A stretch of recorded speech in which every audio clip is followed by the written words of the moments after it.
All right, Saagar, what are you looking at? I regret to inform you all, the Washington Post is at it again. Yesterday, we had YouTuber Legal Bites on our channel to discuss how Taylor Lorenz smeared her and lied about contacting her for comment. This led to more prolonged lies in their newspaper as they tried to cover up how unprofessional they were until a major editor's note was added at the top, admitting Taylor Lorenz lied, claimed to contact 2 people for comment despite not doing so.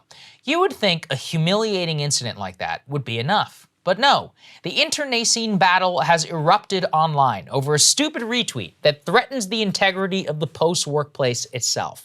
And while yes, I know this can sound pedantic and dumb, the implications of this are legitimately as important.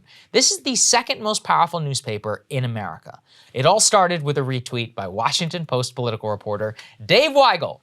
He retweeted this joke, saying, quote, "Every girl is bi. You just have to figure out if it's polar or sexual."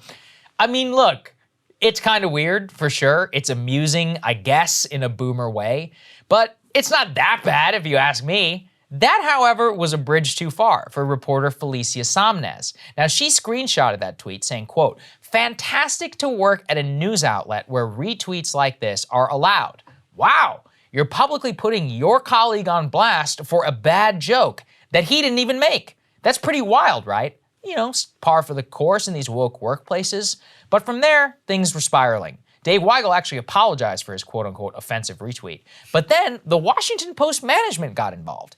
The executive editor, Sally Busby, emailed the entire staff asking them all, please treat each other with dignity and respect. You know, don't call each other publicly out on social media if you have a problem with each other. Handle it like a normal person and talk to them in person or privately.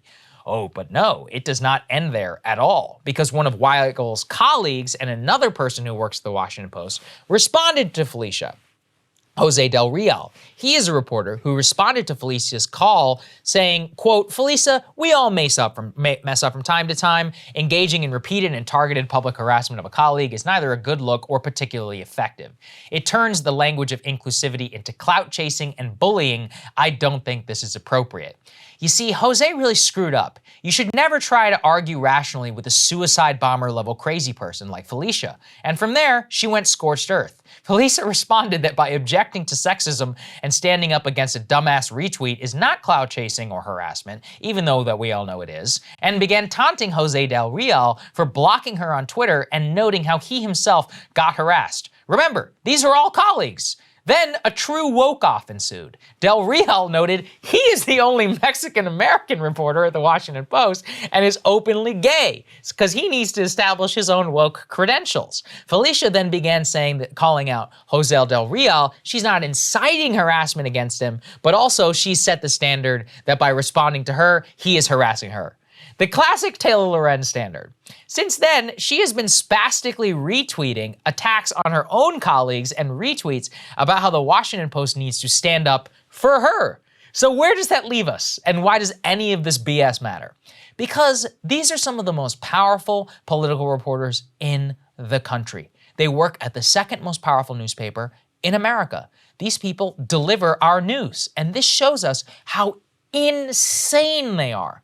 Worse, their management is completely unable to rein them in at all. They have openly allowed Taylor Lorenz to be an unhinged, unprofessional lunatic. They refused to fire Felicia Somnes in the past for leaking her own boss's emails to the New York Times, and she even sued her own paper because she questionably Me-Too'd somebody in 2018, and they felt, you know, maybe you're not gonna be objective and you shouldn't be allowed to report on these types of stories, because she was an advocate. How do we know she was an advocate? Because she was also the person tweeting about how Kobe Bryant was a rapist minutes after he died. And the company told her, hey, you know, you're kind of making us look bad. Also true. Here's the thing. They never fired her for any of those transgressions. Each time they caved to the mob of both Somnes and the employees at the paper who even wrote letters in support of her. So now, I don't feel bad for them at all. In fact, the situation is escalating further. Yesterday, a video technician named Brianna Muir put her colleague Micah Gelman on blast for mistakenly 3 months ago calling her Breonna Taylor. That's it. He deleted the tweet. He profoundly apologized. There's no indication at all he did this in malice, and yet she said These tweets, including Dave Weigel's, not only hurt women in our newsroom, but make it extremely difficult to do our best work. Let me tell you something, Brianna. If you are someone who accidentally misspelling your name, that's the hardest thing that you have to deal with at work and in your life. You have a very blessed life. Try having an Indian name with 3 A's in it that isn't phonetic. You see, we can all outwoke each other, or we can all just calm down.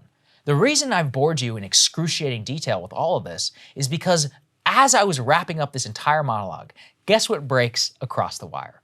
The Washington Post suspended Dave Weigel for his quote-unquote sexist joke. He was suspended without pay for a month, meaning he will miss out on a month's entire income.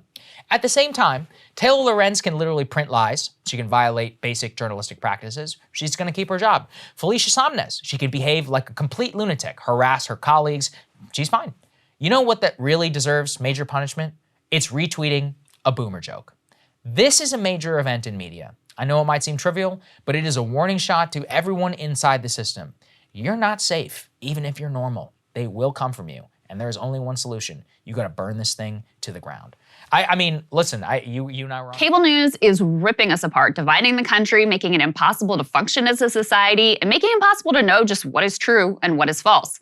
But the good news is they are failing and they know it.